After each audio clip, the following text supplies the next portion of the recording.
Bom dia a todos os nossos amigos ouvintes do vlog do Conde Lope Villanueva. Desde já agradecer as inúmeras atuações que recebo e continue me ajudando nesta empreitada para a gravação de novos conteúdos. Inscreva-se neste canal. Algumas pessoas me pediram alguns comentários a respeito do último vídeo do Rafael Pablito. Eu usou, evidentemente, que o nome dele é Rafael Pablo, e o senhor Lucas Banzoli, cujo título é Como os Católicos Sequestraram a Patrística. Veja que aqui, no título, já existe uma mentira essencial. Porque a Igreja Católica não pode sequestrar aquilo que faz parte da sua história, que são seus próprios documentos. Ou seja, nós temos a patrística justamente por causa da Igreja Católica. Então, a pergunta que não quer calar é: os católicos sequestraram a patrística em relação a quem? Aos protestantes? Bom, os protestantes só surgiram no século XVI. Então, até aí nós temos 15 séculos de história que eram católicas. Alguém poderia até objetar os ortodoxos, mas os ortodoxos também, até certo ponto, pelo menos até em 1054, pertenciam também à Igreja Católica e acabaram caindo no cisma. Mas isso aí é uma outra questão, né? O que mais me chama atenção é o vendaval de falsificações históricas contra a patrística. E por que isso? Porque a patrística é católica. E eu diria mais, a patrística é, até certo ponto, também romana, uma vez que esses idiotas não percebem que quando nós falamos de Igreja Católica, nós estamos falando não somente da Igreja de Roma, mas também de outras demais igrejas que, ainda que tendo uma situação sui iuris, ou seja, uma jurisdição própria, essas igrejas apostólicas estão sujeitas ao bispo de Roma. Eu gostaria de tecer alguns comentários. Eu vou ver aqui, são 2 horas de vídeo. É muito difícil você comentar 2 horas de vídeo justamente porque, claro, vai se tornar cansativo para quem me ouve, né? Para eu refutar 2 horas, eu vou ter no mínimo 4 horas de duração. Isso é uma coisa que a grande maioria não ia suportar. Eu mesmo já não suporto nem 20 minutos, mas eu vou dar mais ou menos 20 minutos aqui. Eu vou tentar ser o mais resumido possível, e vai ser difícil, porque eu vou ter que mostrar documentos, vou ter que mostrar textos, para revelar o quanto é fraudulento esse vídeo do Lucas Banzoli e do Rafael Pablo. E muita gente pode se ofender, mas por que você chama de fraudulento? Isso é falta de educação? Não, não. Eu acho, inclusive, por exemplo, eu estava vendo o diácono João Vitor Mariano, que é um excelente apologeta, diga-se de passagem. É preciso tecer elogios à sua cultura, à sua transparência. E, no entanto, tem uma coisa que me incomodou na frase dele, que ele falou assim, que ele faz uma apologética para os católicos. Mariano, não, meu filho, você não tem que fazer apologética para os católicos apenas, mas também para os protestantes, porque nós temos que converter almas.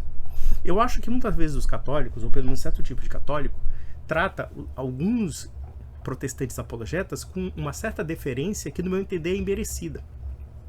Por que essa deferência é imerecida? Primeiro, porque nós não estamos lidando com pessoas transparentes e honestas, tá? Esse é o primeiro ponto, tá? Porque, veja, uma coisa é você debater com um protestante honesto. Sim, um protestante honesto a gente respeita, né? Respeita pela decência, pelo caráter, pela ânsia de aprender, pela ânsia de buscar a verdade. É uma coisa. Agora, quando o sujeito grava um vídeo cheio de mentiras, cheio de mendacidades para querer difamar, caluniar e negar a legitimidade da igreja, então a gente não tem que ter respeito por essas pessoas, tem que desmascará-las. Porque essa história de dizer que a patrística não é católica, de que a Igreja Católica não existia na época apostólica, ou coisa parecida, isso é mentira. Mentira, e pode ser provado através de documentos. Vamos lá, vamos ver o besterol. Besterol. Olá pessoal, sejam todos muito bem-vindos ao canal Rafael Pablo, nessa live especial dessa terça-feira, dia 21 de maio de 2024.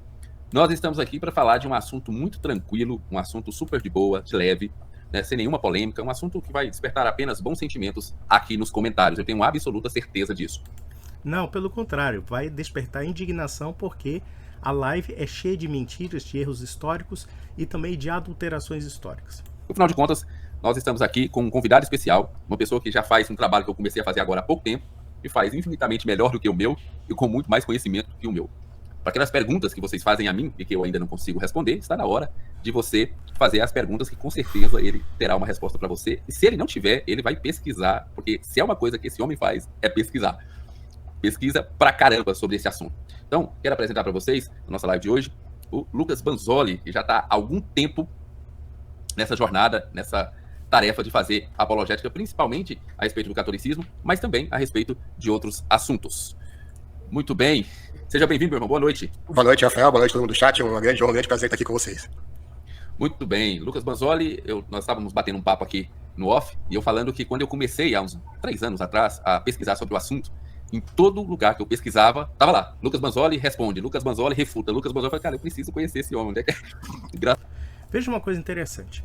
Quando esse pessoal fala de apologética, nós temos que entender que a apologética é uma tentativa de defender a sã doutrina cristã. Esse pessoal não faz necessariamente apologética. Esse pessoal faz uma anti-apologética. Por quê? Porque o único objeto que eles falam que denota uma unidade entre eles é atacar a Igreja Católica. Porque, veja, o Lucas Banzoli é um aniquilacionista. O que significa isso na prática? Significa que ele tem uma visão materialista da natureza humana, ou seja, o homem não tem uma alma imortal, e, portanto, isso nega até mesmo a condenação eterna ao inferno.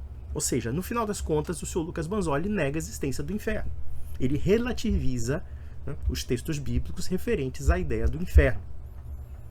E é interessante que ele contrapõe justamente toda a tradição protestante, seja luterana, seja calvinista, etc., né, que acreditam realmente na eternidade do inferno, na punição eterna de Deus. Né?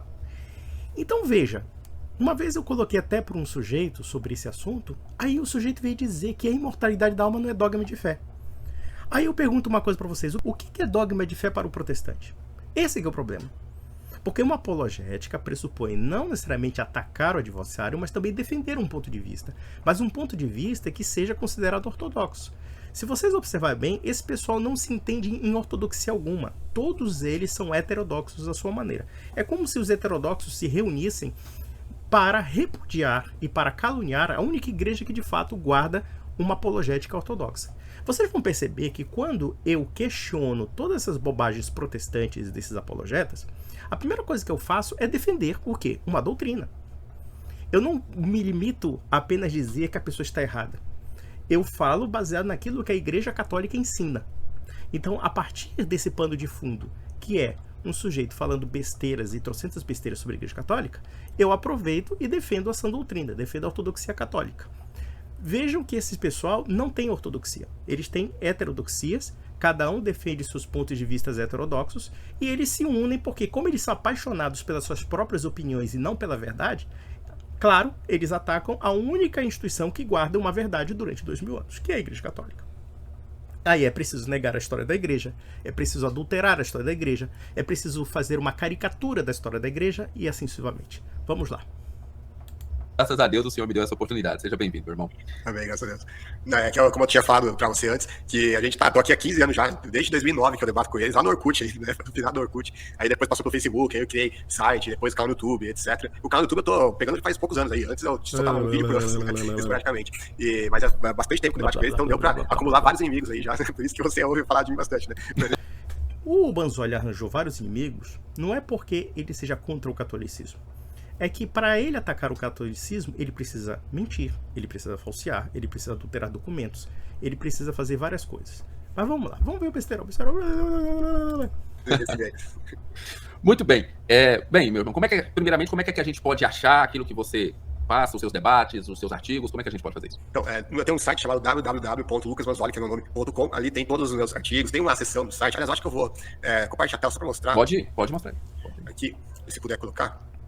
Ó, esse daqui é o meu site, esse aqui é o meu site. Aí você vai lá em cima, tem livros, aí vai ter todos os livros ali que eu escrevi, vai estar ali, e vai ter vários sobre catolicismo aqui, inclusive vai ter, por exemplo, aqui, os 500 anos da Reforma, como o protestantismo revolucionou o mundo. São 2 volumes, assim, que não apenas vai falar da história da Reforma em si, que é uma coisa que muita gente já conhece, mas principalmente das contribuições da Reforma para o mundo, porque muita gente não conhece, deixa eu colocar mais um aqui, porque muita gente não conhece a importância da Reforma, ainda mais no dia de hoje, onde tanta gente ataca, difama, calunia a Reforma protestante, fala que a Reforma causou o ateísmo, o comunismo, o liberalismo, o teológico, tudo de ruim, assim, o homossexualismo, tudo que eles colocam do protestantismo, até o abortismo, enfim, né? Qualquer coisa ruim da humanidade, assim, eles vão dar um jeito de colocar na conta do protestantismo. Então, por isso que eu achei tão importante fazer esses livros aqui sobre a reforma, né? Um tem, eu não lembro agora, mas um tem 700 e poucas páginas, o outro tem mais de 1000, enfim. Então, são conteúdos bem amplos. Aí eu mostro como que a reforma protestante gerou liberdade, democracia, gerou o próprio capitalismo, é fruto da reforma protestante. Tem uma tese do Weber que é bastante conhecida, da ética do espírito do protestantismo e ética do capitalismo, a ética protestante e o espírito do capitalismo, né, dizendo, onde ele vai provar, e eu vou usar os estudos deles, mas não só o dele no meu livro, que os países protestantes eram disparados os mais prósperos, né, no início do século passado e também hoje, também, né, passou um século já e continua a mesma coisa. E quando os países católicos continuaram mais atrasados, não apenas em termos econômicos, mas também culturais e civilizacionais. E aí eu vou mostrar tudo isso nesses livros aqui e vários. Olha, eu acho muito interessante esse pessoal citar Max Weber, porque dá para perceber que o Lucas Banzoli não leu o livro. Ou se ele lê o livro, ele faz como tipicamente um militante fanático de depurar certos textos, né, e pegar certos pontos que são condizentes com seus próprios preconceitos. O Banzoli é mestre em fazer isso. Ele não tem aquela capacidade que é típica de um cientista, tá? Quando eu falo cientista aqui, claro que eu não estou falando de ciência natural, mas eu falo assim no sentido acadêmico da história. O acadêmico, quando ele trabalha com as fontes, ele tem que trabalhar com uma certa transparência. Ele não pode chegar numa conclusão pré-concebida e, de repente, manipular as fontes para se adequar a essas concepções. Pelo contrário, ele tem que colocar a própria preconcepção como um desafio, né? Mostrando justamente que, através daqueles documentos ou através daqueles estudos, ele possa até mesmo questionar aquilo que, de fato, ele acredita baseado nas evidências que ele capta, né? Que ele coleta.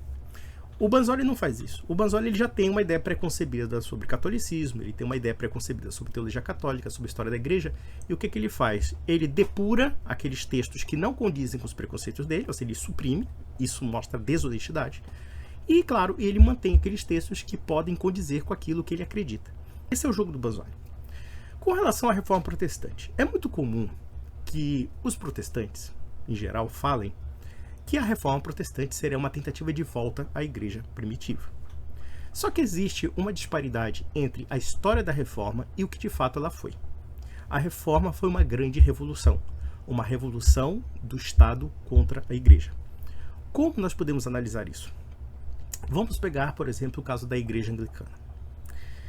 Nós temos um rei chamado Henrique VIII, que queria se divorciar de Catarina de Aragão, filha dos reis católicos, por conta de uma questão puramente dinástica e porque ele tinha medo, evidentemente, que pelo fato de ele não ter filhos homens, o Sacro Império Romano-Germânico, na figura de Carlos V, nós temos que entender que Carlos V era sobrinho de Catarina de Aragão, então a Inglaterra queria, de alguma forma, né, manter um herdeiro para preservar sua independência, né? Ou pelo menos se cogitava isso. E, claro, o processo de divórcio de Catarina de Aragão foi um dos processos mais baixos que você possa imaginar, né? E como a igreja não quis reconhecer o divórcio, porque ele consumou o casamento, dentre outras coisas, não? Inclusive duvidando da virgindade de Catarina de Aragão, já que nós temos que saber que Catarina de Aragão era de segundo casamento, porque Catarina de Aragão era casada com o irmão mais velho de Henrique VIII, que era o Arthur. Só que, quando houve, né, a permissão, né, a dispensa para ele se casar com a sua própria cunhada, né, no caso Henrique VIII casar com Catarina de Aragão, foi constatado que não houve consumação do casamento, o príncipe morreu antes de consumar o casamento, e, portanto, Catarina de Aragão se casou com Henrique VIII. Né? E o Henrique VIII começou a fazer conjecturas relacionadas à própria reputação moral de Catarina de Aragão, que era uma mulher honestíssima, diga-se de passagem. Não há um historiador minimamente honesto que possa questionar o caráter de Catarina de Aragão. Mas com certeza existem muitos historiadores que questionam o caráter perverso de Henrique VIII. E, em nome disso, ele entrou em conflito com a igreja. E, claro, nós temos, né, uma situação que é a época da Reforma, em que os Estados Nacionais começaram a se rebelar com a igreja, e o senhor Henrique VIII entrou na onda, e ele decretou, junto com o parlamento, o chamado Supremacy Act, acho que mais ou menos, o Ato da Supremacia. O Ato da Supremacia ele diz o seguinte, que a partir de hoje, o rei da Inglaterra será o chefe da igreja católica. Pelo menos a igreja anglicana, no caso, a igreja católica inglesa. E, claro, ele não somente usurpa a autoridade do Papa, como também ele começa a perseguir os católicos que não aceitam a supremacia do rei sobre a igreja, e ele também declara guerra contra os conventos. ele começa a confiscar conventos, ele começa a prender bispos, ele começa a prender frades, ele começa a confiscar as terras da igreja, ele começa a fazer depredações, vandalismo e assim sucessivamente. Inclusive, esse processo de transição da reforma protestante na Inglaterra, que se consolida a partir de Eduardo VI e depois Elizabeth I, levou a Inglaterra a uma guerra civil. Porque existiam algumas regiões da Inglaterra que as pessoas tinham vínculo com os mosteiros. Essas terras monásticas eram usadas pelos camponeses para a produção dos seus alimentos. E muitos desses camponeses também foram expulsos. Foram prejudicados, porque muitas dessas terras ou passaram para a mão da coroa, ou então foram dadas para os amiguinhos do rei Henrique VIII. Ou seja, foi uma roubalheira fenomenal. E aí nós temos aquela guerra civil horrorosa, que foi a Peregrinação da Graça, entre outras. Por quê? Porque os ingleses, que ainda permaneciam leais à Igreja Católica, queriam a restauração da unidade com Roma. E é interessante que durante muito tempo, quando a Igreja Anglicana foi se consolidando, proibindo o catolicismo, mudando os ritos, né? O rito da Eucaristia, dentre outras coisas, né? Você tem o arcebispo Cranmer e muitos outros ali, boa parte da população ainda permanecia católica, mas ela não tinha mais voz, porque boa parte da nobreza inglesa aceitou o domínio do rei da Inglaterra. Então, a transição do protestantismo na Inglaterra foi uma transição violenta. Uma transição violenta em que foi um processo de subversão da autoridade da igreja e o Estado intervindo e, claro, a igreja se tornando parte do poder estatal. O mesmo processo nós observamos na Alemanha. Os príncipes luteranos alemães também instauraram uma igreja estatal, que é a Igreja Estatal Luterana. A Prússia, por exemplo, que é o maior exemplo disso. A Suécia, a Dinamarca e assim sucessivamente. E os bispos e padres que se recusaram a aceitar a supremacia do rei sobre a igreja foram perseguidos, foram executados em praça pública. Nós temos, no caso da Inglaterra, o exemplo do arcebispo Fisher e também do Sir Thomas More. O Sir Thomas More se recusou a aceitar o ato de supremacia. Ele não quis se manifestar publicamente, mas ele foi preso por outra traição e foi decapitado e teve sua cabeça colocada na ponte de Londres. Isso é a reforma protestante.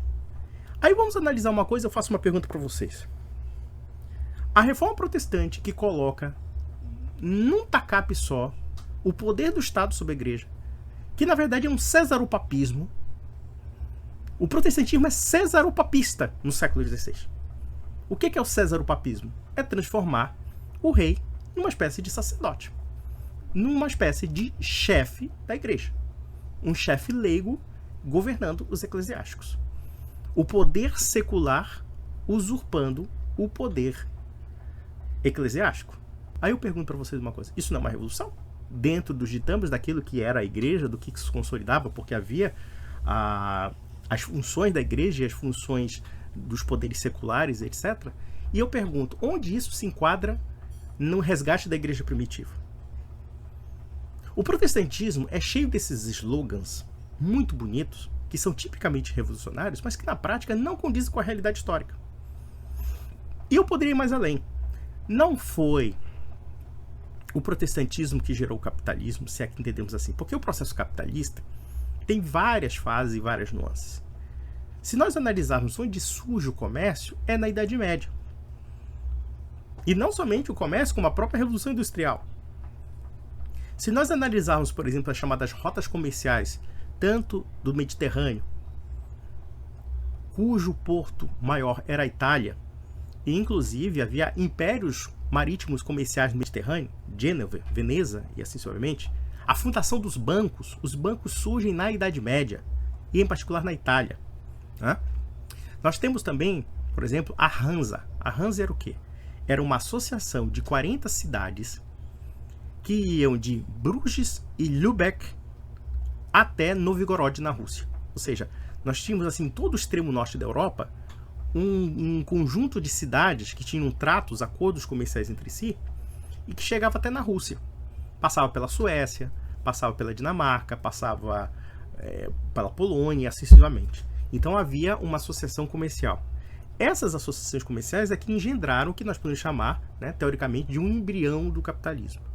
Mas eu poderia ser mais ousado em dizer que quem criou o comércio mundial não foi a Reforma Protestante. Quem criou o comércio mundial foram os impérios ibéricos. Portugal, primeiramente, depois a Espanha. Vejam, por exemplo, o caso de Portugal. O comércio do Mediterrâneo estava na mão dos genoveses e dos venezianos. Não é? E os portugueses, que só tinham uma saída para o mar, tentaram o caminho das Índias pelo Atlântico. E a partir do caminho das Índias, e não somente o caminho das Índias, mas também a criação do Império Português, e posteriormente do Império Espanhol, que foi até muito maior, né? Porque metade da Europa era domínio espanhol no século XVI, em particular com o Império dos Habsburgos. Então a gente observa que essa história de que, olha, quem criou o capitalismo foi o protestantismo, alto lá. E mesmo assim, vamos ser bem sinceros, o que o protestantismo introduziu no capitalismo foi o capitalismo liberal, né? Porque o capitalismo, ou pelo menos o desenvolvimento comercial na Europa do Renascimento, na Europa medieval, não tinham as noções modernas de capitalismo que colocam visar o lucro, visar a produtividade, assim sucessivamente, né? Nem essa ética racionalista do trabalho, que é muito criticada por Weber. Quem lê a ética protestante do espírito do capitalismo vai perceber que Max Weber, longe de elogiar esse fenômeno, na verdade ele faz uma crítica, ainda que muito sutil, sobre a racionalização do trabalho e a racionalização da vida social introduzida pela Reforma Protestante e, em particular, pelos calvinistas e pelos pietistas. Porque ele fala que esse dito espírito do capitalismo, na verdade, é o espírito do capitalismo moderno. Ele não está dizendo que não havia formas, né, econômicas de comércio, mas sim que a Reforma Protestante, e em particular entre os calvinistas e os pietistas, né, representa uma ruptura de certas amarras morais, de certas amarras éticas que havia, por exemplo, na sociedade cristã medieval e até mesmo entre os luteranos. O Max Weber fala que os luteranos, em muitos aspectos éticos, são muito parecidos com os católicos na relação com a economia. Olha só que coisa interessante. Então, essas simplificações do tipo, os países protestantes são prósperos? Sim, mas a prosperidade protestante é uma prosperidade recente. É uma prosperidade do século XVIII para cá. E nem todos os países protestantes eram prósperos. Se nós analisarmos Portugal e Espanha no século XVIII, eram países mais prósperos do que Suécia, do que Dinamarca, do que a Alemanha. A Alemanha era uma região, porque não podemos dizer nem que era um país, porque a Alemanha era um conjunto de feudos até o século XIX, a unificação alemã foi em 1870, mas antes de 1870, a Alemanha era considerada um grotão da Europa. E as regiões mais ricas da Alemanha não eram protestantes, eram católicas. Com exceção da Prússia, que começou a ter uma ascensão e começou a se industrializar na segunda metade do século XIX. Mas veja que foi uma industrialização recente, porque até então, na primeira metade do século XIX, as regiões protestantes da Alemanha ainda havia servidão, por exemplo. Algo que já estava abolido em vários países católicos. A França já tinha abolido praticamente a servidão, a Portugal, Espanha, Itália e assim sucessivamente. Então veja que esse tipo de discussão, né, países protestantes são prósperos e países católicos são atrasados em relação ao quê? No século XVI, a maior potência do mundo era a Espanha. E isso porque antes foi Portugal. Portugal foi uma potência no final do século XV. Era a nação mais poderosa da Europa. Depois Espanha. Espanha, o que é o Império Espanhol? Vamos pegar na primeira metade do século XVI e a segunda metade. Na primeira metade do século XVI, a Espanha compreendia todas as Américas, né, chegando até o México e, quiçá, alguns territórios americanos, né, desde o Estreito de Magalhães até o México e até uma parte do território que hoje seria os Estados Unidos. E também metade da Europa. O que seria metade da Europa? Espanha, Alemanha, Franco-Condado, a região que hoje é a Holanda e assim sucessivamente. Então, e isso sem prejuízo também das Filipinas e outras regiões que foram também parte do Império Espanhol. Então, o Império Espanhol era gigantesco. Era muito grande. E na época de Filipe II, quando houve a unificação ibérica em 1580, ficou mais poderoso ainda. Ou seja, praticamente a América Latina inteira era hispânica. Incluindo Brasil, Angola, Moçambique e assim sucessivamente. E claro que houve a divisão do Império Habsburgo, porque, por exemplo, tem o ramo austríaco do Império Habsburgo que governou parte da Alemanha, da Hungria, da Polônia e assim sucessivamente, né?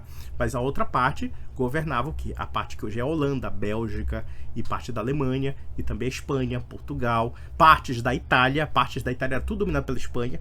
Imagina um império desse quilate. E esse império também favoreceu o comércio mundial.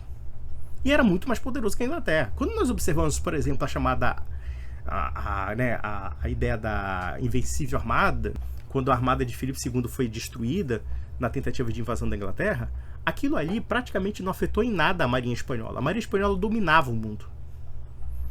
E em praticamente quase todas as batalhas que os ingleses participaram contra os espanhóis, eles perderam.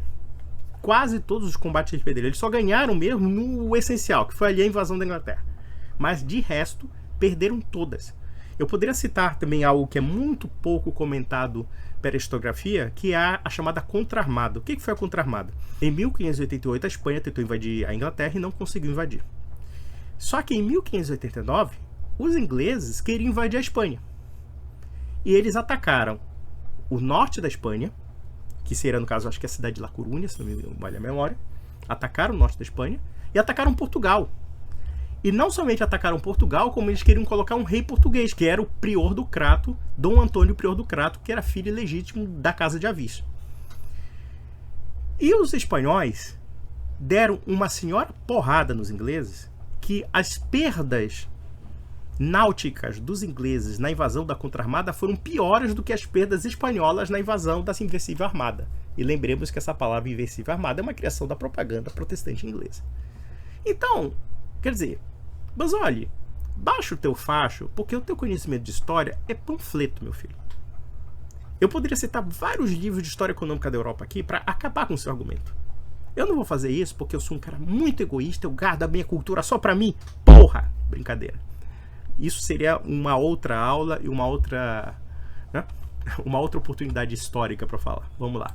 Outras coisas interessantes. Aí também tem livros sobre as cruzadas, tem também sobre defesa da só escritura, é um livro bastante odiado pelos católicos, porque aqui nesse livro tem mais de 400 citações patrísticas em defesa da só escritura, então óbvio. Veja uma coisa interessante. Esse livro em defesa da só escritura, uma vez foi comentado por mim e pelo Israel Azevedo. Infelizmente, quando eu apaguei o canal anterior, eu não me dei conta de que eu não tinha baixado esse vídeo. E eu fico profundamente triste por ter perdido aquilo, porque o Israel Azevedo, que é um estudioso muito mais profundo de patrística do que eu, mostrou que esse livro, Em Defesa da Sola Escritura, o senhor Lucas Banzoli adultera trechos da patrística de forma deliberada, ou seja, ele tira trechos de autores patrísticos para dar a entender uma ideia que não são dos autores patrísticos. Por quê? Porque, claro, quando você analisa um texto, você tem que analisar a ideia do conjunto. Aí, os protestantes pegam um trecho em que o autor cita as escrituras, aí ele já começa a dizer que aquilo ali é só a escritura. Mas quando você ler a textura do conjunto, você vai perceber que ele fala da escritura, fala da tradição, fala do magistério, fala da sucessão apostólica, sucessivamente. Inclusive, eu vou mostrar alguns documentos sobre esse assunto em outras situações, porque eu estou aqui com documentos de Irineu de Lyon e Inácio de Antioquia, e que eu vou dizer para vocês uma coisa: se eu citar esses textos, porque são textos do século I e II, eu não preciso nem buscar Eusébio de Cesareia, tá? Que é a síntese da história patrística em muitos aspectos, tá? Se eu pegar esses dois textos e mostrar para vocês questões como tradição oral, catolicidade, apostolicidade, sucessão apostólica nos séculos I e II, o vídeo, que tem 2 horas de lorota, vai se tornar completamente comprometido. Em outras palavras, né? Em outras palavras, quer dizer, se eu refutar 20 minutos desse vídeo, as outras 2 horas e meia vão estar completamente comprometidas, porque vocês podem ter certeza que é uma sucessão de mentiras. Mas vamos lá. Óbvio que eles vão, né, se torturar com um livro desse. E também a História Contada de Pedro, que é um livro que vai falar da questão do papado, né? Se o Pedro foi papa, se ele realmente viveu em Roma, foi bispo de Roma ali e tudo mais. Aí, se você quiser, dá pra ir aqui no índice, lá em cima, catolicismo, vai ter só artigos sobre catolicismo. Aí, deixa eu colocar menos um aqui, porque vai ter todos os tópicos que você imagina vai estar aqui, né? Sobre a história da igreja, sobre a Inquisição, sobre história da escritura, sobre papado, cruzado, enfim, eu não vou todo aqui, que é enorme. Isso aqui é fruto de 15 anos de trabalho, né? Então tem... 15 anos de fraudes, né? 15 anos de catalogações fraudulentas, enviesadas. Como é que alguém pode ser tão fanático a ponto de se dedicar a esse tipo de expediente baixo, esse expediente doentio de obsessão anticatólica, né? Mas vamos lá, vamos lá. Eu posso dizer para vocês aqui que eu já encontrei coisas tão horrorosas de fraude, de adulterações desse sujeito, que, sinceramente, isso aí é um estelionato intelectual, para dizer o mínimo. Mas vamos lá. Centenas aí de artigos. E no meu livro, e também, só para explicar melhor, no meu livro, na página dos livros lá, tem todos os livros para você baixar de graça em PDF ou para comprar se quiser, né? Na versão impressa também tem a segunda tabela ali embaixo. Muito bem, então vocês viram aí, basta agora pesquisar. E eu quero começar, Lucas, com uma pergunta para você, mas uma pergunta mais light, porque afinal de contas a gente vai começar devagarzinho, para não assustar muito as pessoas, né? Você alterou a patrística mesmo? Gostei da pergunta lá, gostei. Então, isso daí é um ataque que eu venho recebendo há muito tempo.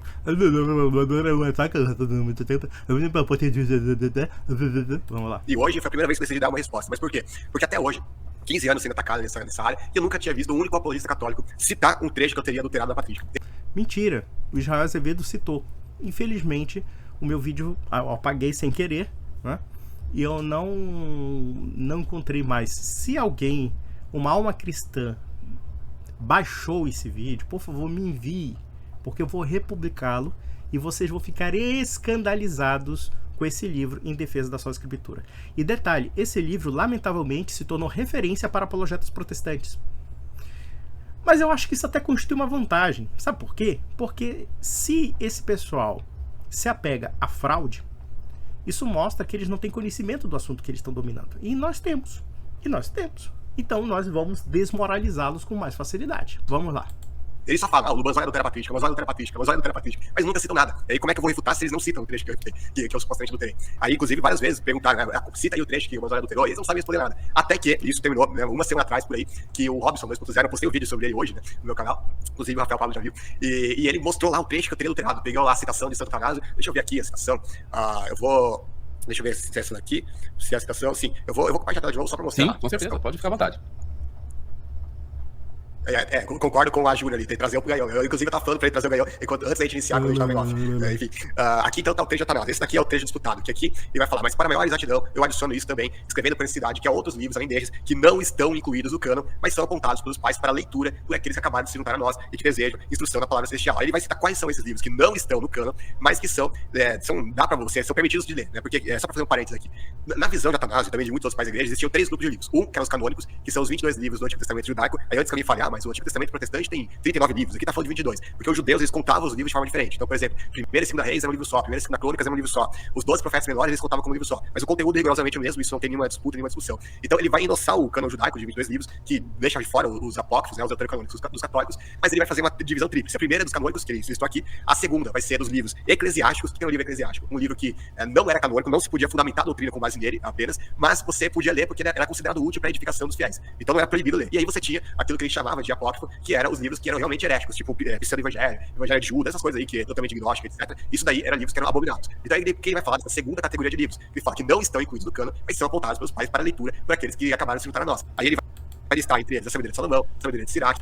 que é o eclesiástico, né? A Esther, Judite, Tobias, e o que é chamado o ensino dos apóstolos, e o pastor aqui é o pastor de Hermes. Aí ele fala que é somente para a leitura. Então aqui que o Robson falou? Ele falou que nesse trecho aqui, onde está escrito não estão no cânon, na verdade, eu tenho adulterado aqui, que o certo é estão no cânon, que eu teria incluído esse não aqui para manipular a situação. Aí eu mostrei para ele, eu provei para ele, que até no próprio grego, mostrei vários sites aí, ingleses, mais usados na patrística, até nos Estados Unidos, que tem livros da patrística no mundo, que foram feitos até, que usa a tradução oficial do Philip Schaff, e que eles todos vão falar que não estão incluídos no cânon. E depois eu fui até o grego, consegui encontrar o grego lá, no texto de Santo Atanásio, perguntei para um amigo meu, que é professor de grego, que mora na Grécia, e ele confirmou, a tradução é exatamente essa. Teve outros também que sabem grego que confirmaram também a mesma coisa, que tem lá o não estão no cânon. Só que o que acontece? Ele foi se basear numa tradução adulterada do Veritatis, que é um site católico muito antigo, muito conhecido aí, e que nessa citação eles realmente adulteraram o texto e colocaram não, colocaram que estão incluídos no cânon. E aí ele, por não pesquisar, por não ir na fonte, e isso é uma coisa assim, engano praticamente dos apologistas católicos, eles nunca pesquisam nada, nunca vão na fonte, eles sempre vão se basear uns nos outros, né? Então a fonte deles são outros blogs de apologética católica. Então, tipo, a lógica deles é a seguinte: citar na internet é verdade, mas não em qualquer lugar da internet. Tem que ser especificamente os blogs de apologética católica. Veja uma coisa interessante. Ele citou Santo Atanásio, né? E sobre a configuração canônica, né? Que seria teoricamente próxima dos judeus. Só que existe um problema aí. Primeiro, não havia definição formal do cânon bíblico. Esse é o primeiro ponto. O segundo ponto é que, ainda na época de Atanásio, havia um debate a respeito da canonicidade. Então, por exemplo, da mesma forma que no Antigo Testamento havia dúvidas sobre se certos textos deveriam ser inseridos no cânon bíblico ou não, o mesmo se pode falar do Novo Testamento. havia dúvidas, por exemplo, sobre a canonicidade de carta de São Paulo aos Hebreus. Por quê? Porque alguns autores patrísticos duvidavam da carta de São Paulo aos Hebreus.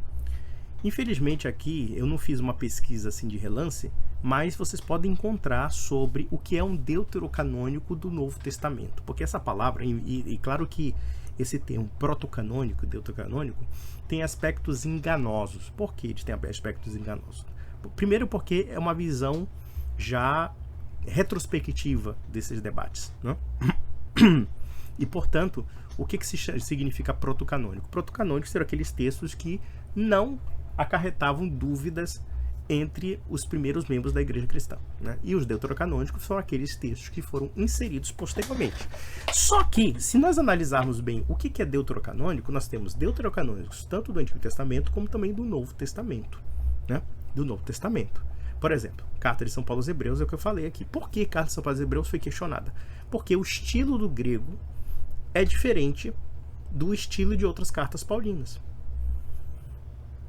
Então, alguns autores patrísticos, como também alguns debates dentro da igreja, questionaram a validade desse texto. Porém, como esse texto já era citado no século I, no século II, então ele foi aceito como canônico. Apocalipse de João também é um texto deuterocanônico. Por quê? Porque embora ele era lido, ele era debatido, mas não havia uma confirmação definitiva de ser um texto oficial ou canônico. A primeira e segunda carta de Pedro também é um texto deuterocanônico, como Tiago é um texto deuterocanônico, como o Judas é um texto deuterocanônico, acessivamente. Por quê? Porque houve debate sobre o assunto. Vamos voltar, por exemplo, ao primeiro cânon que nós conhecemos, tá?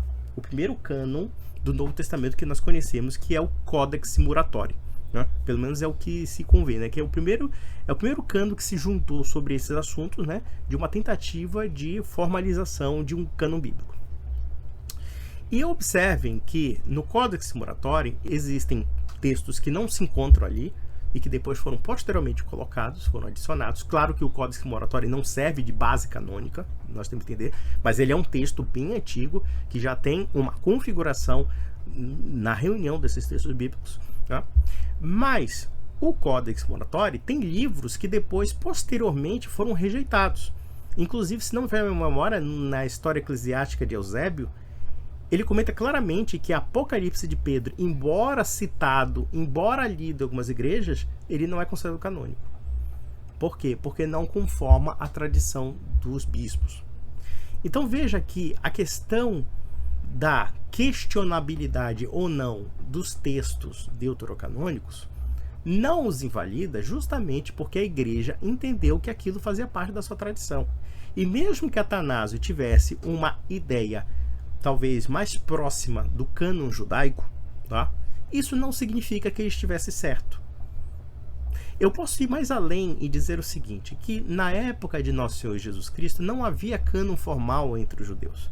Na verdade, quando os protestantes pegam a ideia de que não, já na época de Cristo havia um cânon dos judeus, não, judeus entre aspas, eram judeus fariseus, né? Que eles afirmavam uma certa canonicidade ali, né? Mas eles nunca definem formalmente quais livros ali, né? Eles falam sempre aquela divisão que tem da Tanar, né? Que é a Torá, né? Os profetas, né? E os escritos, né? Mas veja que dentro dessa canonicidade existem inúmeras variações. Existem inúmeras variações. Eu poderia ser mais ousado e dizer que até hoje na tradição judaica, e em particular na tradição judaica da Etiópia, tá? A Septuaginta, que é a Bíblia grega, é considerada canônica para os judeus etíopes. Então, por exemplo, esses textos que poderiam ser considerados edificantes como os deuterocanônicos, para eles são inspirados. Macabeus, Sabedoria, Eclesiástico e assim sucessivamente. Isso está na Bíblia judaica etíope. Como também na época de Jesus Cristo havia os saduceus e os samaritanos. Os saduceus e os samaritanos só aceitavam os 5 primeiros livros da Bíblia. Eles não aceitavam aquilo que fugia dos 5 primeiros livros. Então observem que formação do cânon bíblico, né, é algo muito posterior e que se tornou definitivo tanto para os judeus como para os cristãos a partir do século IV e V. Porque até aí havia questionabilidade, né? E até mesmo suspeitas sobre autorias, não somente de textos do Novo Testamento, como também do Antigo Testamento. Então, o fato de citar um autor isolado, tirando do contexto histórico, né, e das conclusões que a igreja chegou, eu poderia também usar isso para questionar a validade de certas cartas apostólicas do Novo Testamento. Como, de fato, Lutero fez isso. Lutero chegou a querer tirar a carta de São Paulo aos Hebreus. Ele chegou a querer tirar até Apocalipse. Ele contestou, ele questionou a validade de Apocalipse. Por quê? Porque ele pegou esses debates e começou a querer juntar aquilo que se adequasse à doutrina dele da justificação somente pela fé. Inclusive, ele dizia que a carta de Santiago era uma cartinha que tinha que se jogar no fogo. Era a cartinha de palha que ele chamava. Então, observem, basicamente, que o fato de você citar um autor patrístico que compreendia dessa maneira, vamos pegar um caso bem elucidativo, São Jerônimo. São Jerônimo, que estudou grego, que estudou hebraico, aramaico, enfim, para traduzir a Vulgata Latina, serve de espantalho para os protestantes. Por quê? Houve uma fase de São Jerônimo em que ele estava propenso a aceitar a canonicidade dos judeus, né? A canonicidade da Tanar, e tentar retirar os textos deuterocanônicos do Antigo Testamento. Então, na primeira fase da vida dele, ele teve uma propensão a crer que os textos da Tanar, no caso da tradição judaica estrita, seriam, digamos assim, referências para a Bíblia cristã. Só que depois, no final da vida dele, e quando ele começou a traduzir a Vulgata Latina, ele muda totalmente de ideia. E ele não muda por pressão de ninguém, ele se convence claramente de que os textos deuterocanônicos são inspirados e que a Septuaginta serve de base para a Bíblia cristã. E a gente subestima o poder da Septuaginta porque a Septuaginta não somente serve de base da Bíblia cristã, como da Bíblia judaica. Só que o que nós chamamos de Bíblia maçorética, a Bíblia do judaísmo, propriamente dito, ou que convencionou ser o ramo majoritário do judaísmo, que é o judaísmo talmúdico, ele tem um viés muito palestino e muito rançoso, muito daquela região da Judéia e etc. E ele acaba anulando as outras manifestações e vertentes do judaísmo, por exemplo, que tinham a Septuaginta como referência. Então nós temos que entender que quando nós falamos de tradição judaica, existe uma tradição judaica que se sobrepôs a outras tradições judaicas. A começar pelo fato de que os fariseus, os estudiosos da lei hebraica, que se apinhavam nas sinagogas, conseguiram, né, estabelecer os critérios dominantes do judaísmo moderno. E a partir desses critérios dominantes é que também se determinou o cano bíblico deles. Aqui nós provamos duas coisas interessantes, isso tanto na tradição cristã como na tradição judaica. Primeiro, que a Bíblia reflete a tradição, né? A tradição e o ensino de um determinado grupo de pessoas que estão autorizadas para isso, tanto na igreja cristã como na sinagoga, né? Esse é o primeiro ponto. O segundo ponto é o seguinte, partindo do pressuposto de que nós temos ainda segmentos judaicos da atualidade que não aceitam o cano da Tanar e inclusive acrescentam textos da Tanar, então podemos deduzir claramente que o ramo judaico pelo qual os protestantes se baseiam não pode ser um fator de referência para a igreja cristã. E podemos ir mais além. Os protestantes gostam de afirmar que a inspiração cessou na época de Esdras e que depois, durante 300, 400 anos, não houve inspiração alguma e, claro, só os evangelhos. Só que para você afirmar isso, você tem que negar que depois da conclusão do cânon bíblico judaico não houve inspiração alguma. Porque a lógica judaica pressupõe isso. E a lógica cristã pressupõe o contrário. Se um protestante afirma que o Antigo Testamento teve seu encerramento de inspiração dentro da ótica judaica, então ele vai ter que necessariamente negar o Novo Testamento. Por quê? Porque a divisão entre Antigo e Novo Testamento não tem sentido no judaísmo. O judaísmo vê tão somente aquilo como Tanar. E o Novo Testamento ele exclui porque ele não considera inspirado. Então nós podemos deduzir basicamente de que a inspiração não terminou na época de Esdras. Não tem como. Por uma razão simples de que, primeiro, nós seguimos uma tradição diferenciada do judaísmo. Ou podemos dizer que nós somos um outro segmento do judaísmo. Um segmento do judaísmo que acabou validando os textos deuterocanônicos, como também né? Como também nós validamos aquilo que achamos conforme a nossa tradição, que é basicamente o cano bíblico do Novo Testamento. Muitas pessoas podem até argumentar contra a tradição baseado no fato de que Atanásio teria um pensamento mais próximo do judaico. Só que nós temos que entender que quando se forma uma tradição, essa tradição também tem uma autoridade que afirma o que é de comum acordo com os bispos. Então nós temos que entender que muitas vezes certas visões de certos autores patrísticos também têm limitações nessa questão canônica por questões geográficas, por questões territoriais. Muitas vezes, para você formalizar um cano bíblico, você tinha que conferir com uma igreja de uma outra diocese e assim sucessivamente. E vejam que o elemento unificador que deu incremento canônico para a Bíblia, e eu falo aqui no âmbito ocidental do termo, porque se nós analisarmos certas igrejas cristãs ortodoxas, não chegaram a definir um cano bíblico até o século XVII, para vocês terem uma ideia. Por exemplo, se não me falha a memória, o livro de Manassés, que é um dos livros da Septuaginta, mas que não foram aceitos pela igreja latina, e creio eu por algumas igrejas apostólicas orientais, foi introduzido em algumas igrejas ortodoxas no século XVII, seguindo uma tradição particular. E a gente sabe que o problema das igrejas ortodoxas é a autocefalia, porque cada igreja é soberana e igual entre igrejas. Então, para definir uma tradição comum ou um propósito comum de dogmas de fé é uma complicação assembleística total. A igreja romana não teve esse problema e nem as igrejas orientais nesse sentido, né? Então a gente tem que explicar nesse aspecto. É muito fácil você pegar um autor patrístico isolado do contexto dos debates patrísticos sobre o cano bíblico e tomar partido desse autor em particular, querendo anular a conclusão final que chegou à igreja. Isso se chama patifaria intelectual e não tem outra coisa a mais. Vamos lá. Então, se for um youtuber católico, um blog católico aí, então, ó, coloca a mão no fogo, eles acreditam assim, né, criticamente. Aí ele viu que estava diferente, né, que o site católico que ele usa como referência dizia de um jeito e o meu site dizia de outro, aí ele já concluiu que eu estava adulterando o texto, quando na verdade é exatamente o contrário. Então, eu tô esperando. Não, meu filho, você adultera texto sim, e nós vamos ver isso. Vamos lá posteriormente, vamos lá. Até agora para ver se ele vai se desculpar, se ele vai conhecer o erro, vai falar que o Veritatis adulterou o texto, né, eu duvido, mas vamos esperar, né, vamos ver. Eu achei interessante o final do seu vídeo de hoje, porque no final literalmente foi isso, né? Tipo assim, olha, eu vou provar que você adulterou o texto, mostrando o quanto esse site adulterou o texto. Sabe, foi mais ou menos assim, ó. E o pior, né? Ele não só passou vergonha ele próprio, como ele colocou o site na jogada. Ele podia ter, né, ficado calado com a questão do site, né? Ele jogou um site que não tinha nada a ver com a briga dele, entendeu? Não, ficou pior que o Veritatis agora, né? Agora... Aliás, eu não acompanhei o Robson 2.0, eu não perco muito tempo lá. Né? Não sei o que o Robson falou, isso aí é a opinião do Banzoli, então eu até me abstenho de comentar sobre o assunto. Vamos lá. Exatamente. Deve estar pé da vida com ele. Muito bem, deixa eu colocar uma pergunta aqui, vou dar, obviamente, preferência para os superchats aqui, as pessoas.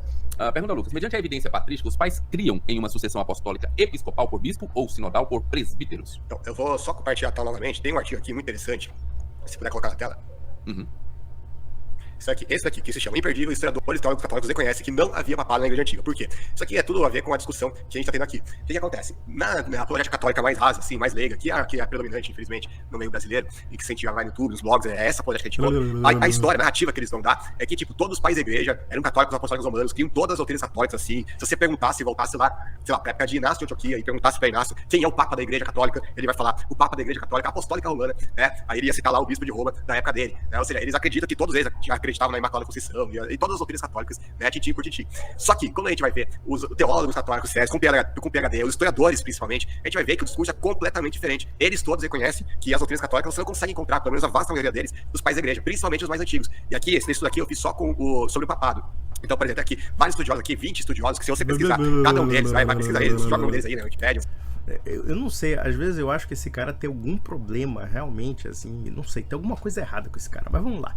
Vamos ver o besterol que ele vai falar. Você vai ver que são os mais respeitados, os mais reputados do século passado. Então tem até um aqui, eu quero ver se eu acho, que é um que inclusive tem um imprimatur da Igreja Católica, que é quando a própria igreja diz que o livro está isento de erros teológicos, né? Aqui, o Raymond Brown. Esse cara aqui era um padre, sacerdote, historiador muito conhecido, que até hoje, né, ele é extremamente respeitado. E a revista Time, ele falou que é provavelmente o melhor estudioso católico da escritura dos Estados Unidos, e os livros dele tem o New Obstat e também o imprimatur da Igreja Católica, ou seja, é um livro que tem o próprio aval de Roma. E aí ele vai falar muitas verdades que a gente cansa de falar para eles, que a gente mostra nos escritos patrísticos, e eles não aceitam. Mas a gente vê que esse estudioso estudioso, que além de tudo é padre ainda por cima, ele vai reconhecer. Por exemplo, ele vai falar, obviamente os cristãos do primeiro século não teriam pensado em termos de jurisdição ou de muitas outras características que têm sido associadas ao papado ao longo dos séculos. Nem os cristãos que viveram no tempo de Pedro teriam totalmente associado Pedro com Roma, uma vez que foi provavelmente só nos últimos anos da sua vida que ele veio a Roma. Tudo que eles sempre falam, a gente está sempre falando aqui, mostrando na Bíblia, mostrando na patrística, que eles não aceitam. Eles falam que Pedro estava lá em Roma durante 25 anos, era bispo de uma igreja local e que exercia um primado sobre todas as outras. É absurdo.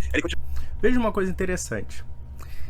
O historiador Hamilton Brown, ele está descrevendo o seguinte, que na verdade a consolidação do primado de Roma foi quando, evidentemente, Pedro foi em Roma, tá? Observem também outra coisa, que é o seguinte, existem certos padres católicos que, munidos de uma visão historiográfica crítica, digamos assim, acabam muitas vezes por tomar certas tendências que, no meu entender, bastante heterodoxas da visão da própria história. Porque os documentos históricos sobre a patrística relacionados a Pedro, eles são tão claros, são tão cristalinos, que é muito difícil você negá-los, tá? E observe aqui que o próprio historiador está reconhecendo que Pedro viveu em Roma. Algo que, por exemplo, um Banzoli da vida e muitos outros negam. Então, pelo menos, ele está reconhecendo o fato de que, né, até Pedro não está em Roma, evidentemente que Roma era a sede da igreja a partir, evidentemente, da chefia de Pedro. Ó. E a gente reivindica essa chefia da igreja de Roma a partir de uma sucessão. Então veja que esse documento aqui, de fato, não acrescenta, é aquela coisa, não é boy nem contribui em nada. Ou seja, não nega absolutamente nada do que a igreja de fato fala a respeito de que a chefia de Roma está ligada ao quê? A um carisma e a uma sucessão petrina. Né? Então pronto, esse texto aqui não nega absolutamente nada. Se Pedro viveu 25 anos em Roma, ou se Pedro viveu alguns anos, ou poucos anos posteriores a Roma, isso não muda o caráter sucessório, né, dos bispos de Roma. E que dentre os bispos de Roma, né, todos eles são sucessores de Pedro. Mas vamos lá. Continua. E ainda diz, obviamente, que na começo da sentença. Ele continua. Nem seu respeito, os primeiros cristãos pela igreja de Roma, foi desenhado pelo martírio de Pedro e Paulo lá, ou por uma história posterior de preservação da fé da igreja romana contra heresia. Deixa eu ver aqui qual que eu acho aqui. Aqui, esse daqui responde a pergunta principal que ele fez para mim. Em algum lugar do segundo século, provavelmente na metade do século, a igreja romana desenvolveu a estrutura de um singular bispo e colégio de presbíteros, assim como outras igrejas tinham desenvolvido ou desenvolviam essa estrutura durante o segundo século. A partir deste momento, o presbítero reconhecido como líder da igreja romana, especialmente em matérias pertinentes às relações com outras igrejas, foi chamado de bispo. Antes do desenvolvimento do bispo singular, várias questões da igreja romana eram tratados por um grupo de presbíteros, mas inevitavelmente no grupo um indivíduo destacou-se como natural e implicitamente reconhecido como líder para um específico propósito. Aí ele vai continuar. É muito... Vamos analisar uma coisa bem curiosa. Esse pessoal parte da visão de que o bispo monárquico de Roma nega que haja um conjunto de bispos. É justamente o contrário. Nós temos que entender que a Igreja Católica é uma reunião de várias igrejas e vários bispos que obedecem a um bispo maior. A um bispo cuja autoridade é maior sobre outros bispos. Então isso não poderia ser dito dos presbíteros lá, quer dizer, todos eles comungam dentro de uma mesma chefia. Até aqui eu não vi nenhuma negação da sucessão apostólica, não vi nenhuma negação da autoridade de Roma. Tudo bem, isso é conjectura histórica de um padre. Eu não sou obrigado a acreditar nisso. Aliás, eu acho que os textos patrísticos são muito claros dessa proeminência da chefia de Roma. E nós vamos ler aqui, eu vou ler para vocês, tá? E até o dado momento ele não negou absolutamente nada. Vamos lá, vamos ver o besterol. Muito improvável que Clemente fosse chamado de obispo de Roma. Ele seria, numa moderna terminologia, o secretário executivo da igreja. No entanto, desde que ele foi lembrado como mais proeminente os presbíteros do seu tempo, seu nome aparece na lista como bispo de Roma. Não, aí que tá. Aqui é uma conjectura histórica de um padre, e eu, como digo aqui, muitos padres caíram nessa história de historiografia crítica, né? E muitas vezes eu penso que tem certos tipos dentro da Igreja Católica que não gostam da ideia do primado de Roma, tá? No século XIX se criou uma certa historiografia muito antipapal, né? E vindo de católicos, viu? De católicos. Nós podemos citar um sujeito que depois foi um dos cofundadores, se não fundador da Igreja Vétero-Católica, que foi o Dellinger. O Dellinger ficou um tanto ofendidinho por conta da declaração do Concílio Vaticano I, em que havia, né, o dogma da infalibilidade papal, e muitos católicos ficaram muito ofendidos com essa declaração, né? Atribuir a infalibilidade ao sucessor de Pedro, né? E Dellinger escreveu muitas coisas contra a ideia de um papado infalível em questões de fé e moral, tá? E inclusive dizem que aquela obra, que foi inclusive traduzida por Rui Barbosa, chamado O Papa e o Concílio, que foi anonimamente publicado como Janus ou Janus, né? Na verdade foi Döllinger que escreveu. Então existe uma tendência no século XX, que é essa tendência de historiografia crítica, Jesus Cristo histórico, e não sei o que, não sei o que, não sei o que, que acabam relativizando o que os textos dizem. Isso para mim me parece muito complicado, porque qual é o fundamento pelo qual eles relativizam esses textos, né? Eu não tiro o mérito do seu Raymond Brown, né, que foi um padre realmente estudioso, mas eu acho que é um tipo de pensamento que, no meu entender, não se explica quando você lê os textos patrísticos. Porque realmente, vamos pegar o seguinte, Santo Irineu de Lyon. Quando São Irineu de Lyon fala da sucessão apostólica e fala, inclusive, que a Igreja de Roma tem prevalência sobre as demais igrejas, aquilo ele publicou para alguns eclesiásticos e alguns leigos e ninguém refutou abertamente essa primazia. Como, aliás, até hoje as igrejas ortodoxas não refutam a primazia do Papa, né? No sentido de uma primazia moral, como eles chamam, mas sim uma primazia temporal, de que o Papa teria, digamos, uma autoridade maior do que outras igrejas. É claro que é um jogo de palavras terrível, mas, de fato, a ideia de um primado petrino, ele é muito antigo. Ele é tão antigo que, por exemplo, ele está falando aqui que Clemente Romano seria considerado um secretário. Ora, mas Irineu de Lyon não, chama-o de bispo de Roma e com sucessão apostólica. Então, entre o Raymond Brown e um texto de Irineu de Lyon, eu prefiro o texto de Irineu de Lyon, mas vamos lá.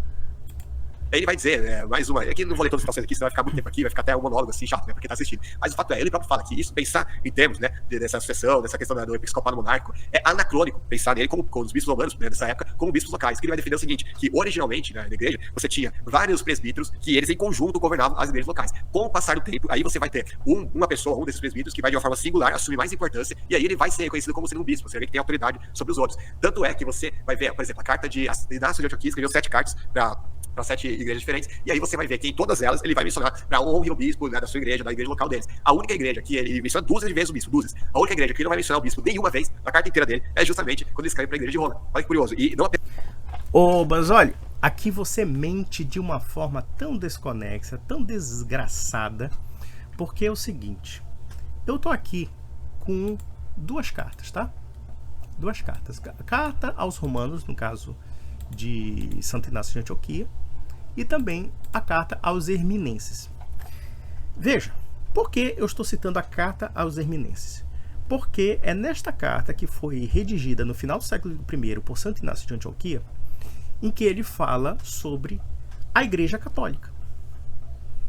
É interessante que eles ficam numa linha de pensamento dizendo assim, olha, a Igreja Católica não é romana, não? Esse é o primeiro argumento. Ou a Igreja de Roma não é católica, esse é o segundo argumento. Ou havia outras demais igrejas católicas que não são romanas.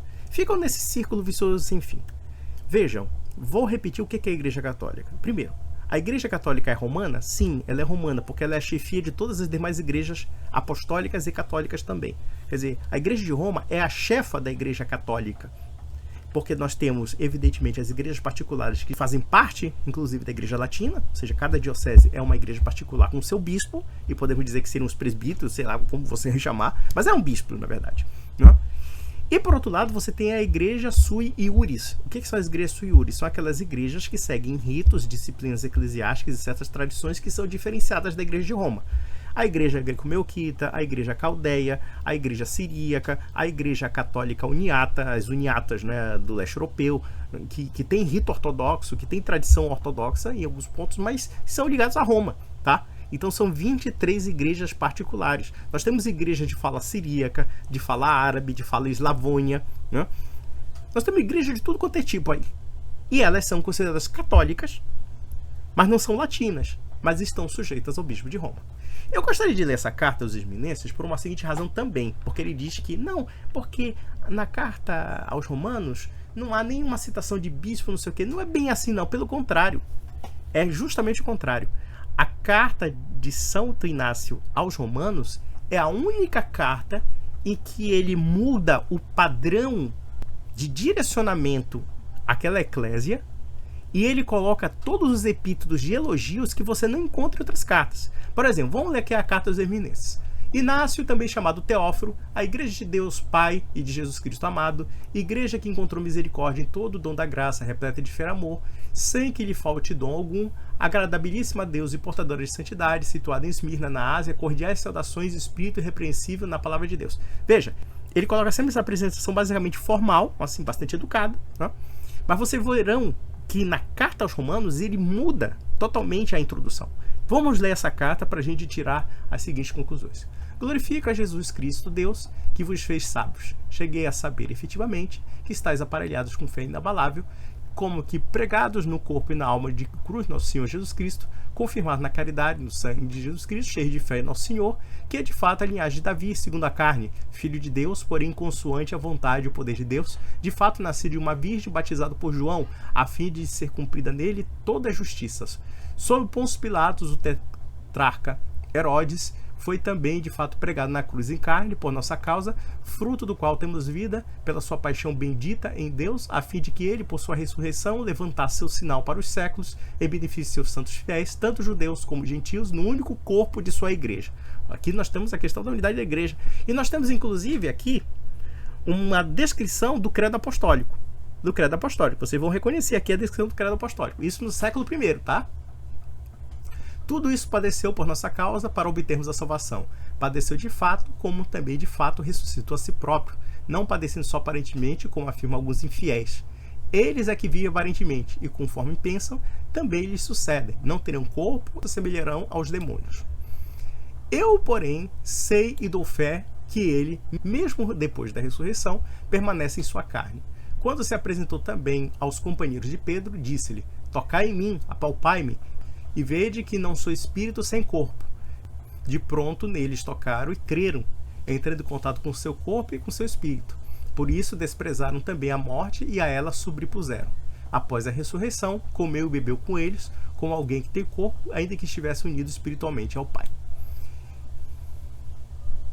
Encareço tais verdades junto a vós, caríssimos, embora saiba que também vós assim pensais. Quero prevenir-vos contra os animais ferozes em forma humana. Não só não deveis recebê-los, mas, quando possível, não vos encontreis com eles. Só vez de rezar por eles, para que, quem sabe, se convertam, coisa, por certo, difícil. Ele está orientando a comunidade, claro, com relação àquelas pessoas que são hostis à comunidade cristã, né? Sobre eles, no entanto, tem poder Jesus Cristo, nossa verdadeira vida. Pois se nosso Senhor só realizou as obras na aparência, então também eu estou preso só aparentemente. Por que então me entreguei a mim mesmo à morte, ao fogo, à espada, às feras? Mas perto da espada é estar perto de Deus. Encontrar-se em meio às feras é encontrar-se junto de Deus. Unicamente, porém, quando em nome de Jesus Cristo. Para padecer junto com ele, tudo suporto, confortado por ele, que se tornou perfeito homem. Vamos lá, abstência, tal. Aqui. Sigam todos os bispos como Jesus Cristo ao Pai. Sigam ao presbitério como aos apóstolos. Acatem os diáconos como a lei de Deus. Ninguém faça seu bispo coisa alguma que diga respeito à igreja. Olha, aqui nós temos um traço da sucessão apostólica. Ou seja, que a autoridade do bispo é como se fosse a autoridade de Cristo. E também, claro, é um sucessor dos apóstolos. Porque o próprio Jesus Cristo já dizia: quem vos ouve, a mim ouve. Né? Quem vos rejeita, a mim rejeita. Ou então, aqueles a quem perdoares serão perdoados e aqueles a quem retiveres serão retidos. Isso aí é Jesus Cristo dando autoridade aos apóstolos e também aos sucessores. Tá? Vamos lá. Ninguém faça seu bispo coisa alguma que diga respeito à igreja. Por legítima seja tida tão somente a Eucaristia, feita sob presidência do bispo ou por delegado seu. Onde quer que se apresente o bispo, ali também esteja a comunidade. Assim como a presença de Cristo Jesus também nos assegura a presença da Igreja Católica. Nós estamos falando de um documento do século I, tá? E vejam que as cartas de Santo Inácio são escritas para o quê?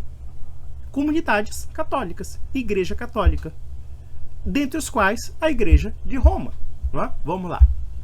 Sem o bispo não é permitido nem batizar, nem celebrar o ágape. Tudo porque o que ele aprovar será também agradável a Deus, para que tudo quanto se fizer seja seguro e legítimo. No mais, é razoável voltarmos ao bom senso e convertermos-nos Deus enquanto ainda for tempo. Bom é tomarmos conhecimento de Deus e do bispo. Quem honra um bispo será também honrado por Deus. Quem faz algo às ocultas do bispo, presta culto ao diabo. Que tudo redunde em graça a vosso favor, pois bem o mereceis. Vós me confortastes de toda maneira e Jesus Cristo a vós. As provas de carinho me seguiram. Presente estivesse eu ou ausente, que Deus seja paga, por cujo amor tudo suportais, pelo que também haveis de chegar a possuí-lo. Veja que aqui já desmonta aquela retórica de que a Igreja Católica não existia no século I. Aqui podemos identificar dois aspectos da carta de Santo Inácio aos Irminenses. O primeiro ponto é a autoridade episcopal, a autoridade do bispo. E essa autoridade é adquirida mediante a sucessão apostólica. Esse é o primeiro ponto. O segundo ponto é a citação Igreja Católica, ou seja, que a Igreja Católica se confunde com a representação do próprio Cristo, como também do bispo. E vocês podem ter sido uma coisa, para que Santo Inácio identificasse a Igreja como católica, é porque essa palavra já era conhecida pelas pessoas que ouviam essas cartas. Então, evidentemente que nós temos a menção de Igreja Católica a partir do século I. E a Igreja Católica envolve todas as igrejas da sucessão apostólica, incluso a Igreja de Roma, porque, claro, dentre as inúmeras cartas de Santo Inácio, uma é direcionada também a Roma. E vamos analisar essa carta aos romanos. Vejam aqui que o início da carta é diferente, por exemplo, da carta aos Esminenses, a carta aos Magnésios e muitos outros que vocês vão investigar. Ele tem uma introdução completamente diferente, o que dá a entender que há uma certa deferência distintiva à Igreja de Roma. Inácio, também chamado Teófilo, a igreja que recebeu misericórdia pela grandeza do Pai Altíssimo e de Jesus Cristo, seu Filho único, igreja amada e iluminada pela vontade daquele que escolheu todos os seres, isto é, segundo a fé e a caridade de Jesus Cristo nosso Senhor. Ela que também preside na região da terra dos romanos, digna de Deus, digna de honra, digna de ser chamada bem-aventurada, digna de louvor, digna de êxito, digna de pureza, e que preside a caridade na observância da lei de Cristo e que leva o nome do Pai. Saúdo-a também em nome de Jesus Cristo, Filho do Pai. Aos que aderem a todos os seus mandamentos segundo a carne e o Espírito, inabalavelmente acumulados e confirmados pela graça de Deus, purificados de todo o colorido estranho, desejo todo o bem e irrepreensível alegria em Cristo Jesus, nosso Deus. E o mais interessante é que nessa carta ele cita o que podemos dizer que foi o elemento basilar da primazia de Roma, que é Pedro e Paulo. Né? E nós temos essa mesma descrição, por exemplo, em Irineu de Lyon, como também em Eusébio de Cesareia, a de que Pedro e Paulo morreram em Roma. Vamos lá. Eu vou pular alguns trechos para vocês verem a questão interessante histórica que Inácio de Antioquia nos retrata. Escreva a todas as igrejas e insisto junto a todas que morro de boa vontade por Deus, se vós não me impedirdes. Porque ele está falando da questão do iminente suplício dele, do iminente, né, martírio de Santo Inácio. Né? Santo Inácio está falando do próprio martírio. Suplico-vos, não vos transformeis em benevolência inoportuna para mim. Deixai-me ser comida para as feras, pelas quais me é possível encontrar a Deus. Sou trigo de Deus e sou moído pelos dentes das feras, para encontrar-me como pão duro de Cristo. Acariciai antes as feras, para que se tornem meu túmulo, e não deixem sobrar nada do meu corpo, para que na minha morte não me torne peso para ninguém. Então, de fato, serei discípulo de Jesus Cristo, quando o mundo nem mais vir meu corpo. Implorai a Cristo em meu favor, para que por esses instrumentos me faça vítima de Deus. Não é como Pedro e Paulo que vos ordeno. Olha só, por que ele fala de Pedro e Paulo? Porque Pedro e Paulo morreram em Roma e Pedro foi o primeiro chefe da igreja de Roma. É muito simples. Eles eram apóstolos, eu um condenado, aqueles livres e eu até agora escravo. Mas quando tiver padecido, tornar-me-ei alforriado de Jesus e ressuscitarei nele livre, e agora preso, aprendo a nada desejar. Então, meus amigos, observem que aqui Santo Inácio de Antioquia dá um destaque total a Roma. Não somente na introdução, como cita também Pedro e Paulo. Então, quer dizer, toda tentativa de negar a primazia de Roma é malograda pela própria história, pelos próprios textos patrísticos. E aqui nós alulamos o embusteiro monumental, que é o Lucas Banzoli, afirmando, por exemplo, que a carta de Santo Inácio aos Romanos não dá um destaque de primazia a Roma. Não? Vamos lá.